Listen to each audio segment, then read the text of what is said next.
Okay, so this is basically more drawings I've done recently. And yeah, this is one I'm really proud of, this little bird. I didn't use a reference, I just basically used my imagination. I think it turned out good.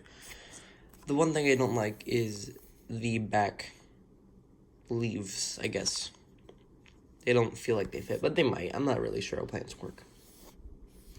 The next thing is over here, this little nature scene.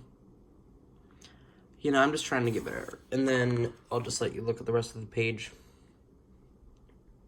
Just practicing trying to draw humans. I learned to draw humans a lot better, though. So, I mean, yeah, I didn't use skeletons, and now I do, so yeah.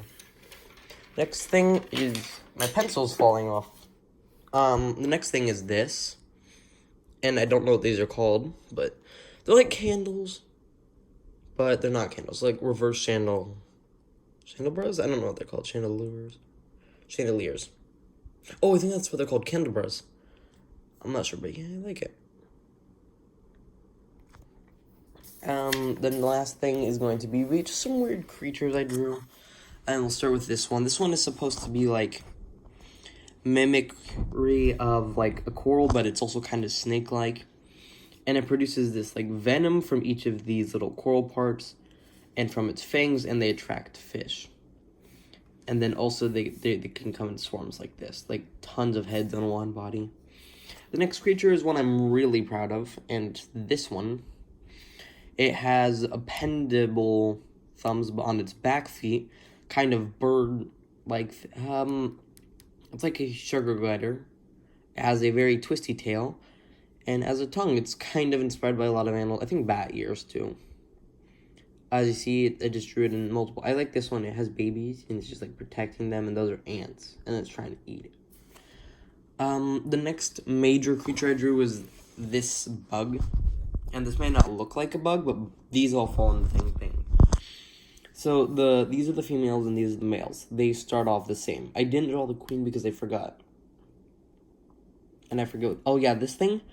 This is a like shell which goes on this thing's back once it gets humongous. And these guys really like this type of berry, which is really small.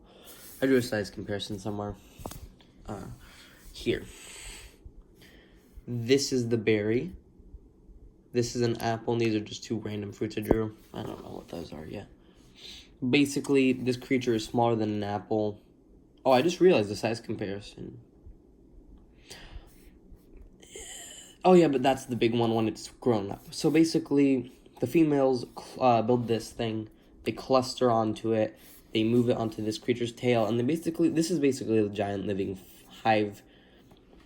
But they store, like, stuff in these little leaf pockets, and they just go here. The queen, I'm not really sure, but they have a queen. Maybe. And the next final creature that I drew with actually an idea was this giant, like, bear, elephant thingy. And I like how it just, like, I try to draw a resting form here, a standing form, and it kind of hides among trees. It's a good climber, you know? And then we just go to the extra things. The berries, oh, there's a fruit right here. I think that's for size compared for this. Some weird, like, little plant Venus flytraps. Just some random creatures I don't even know. I like them. And then lastly, something I also kind of like is these eyeball plants, which can stare at you or just look away. They're weird. They're interesting. Anyways, yeah. Have a good day.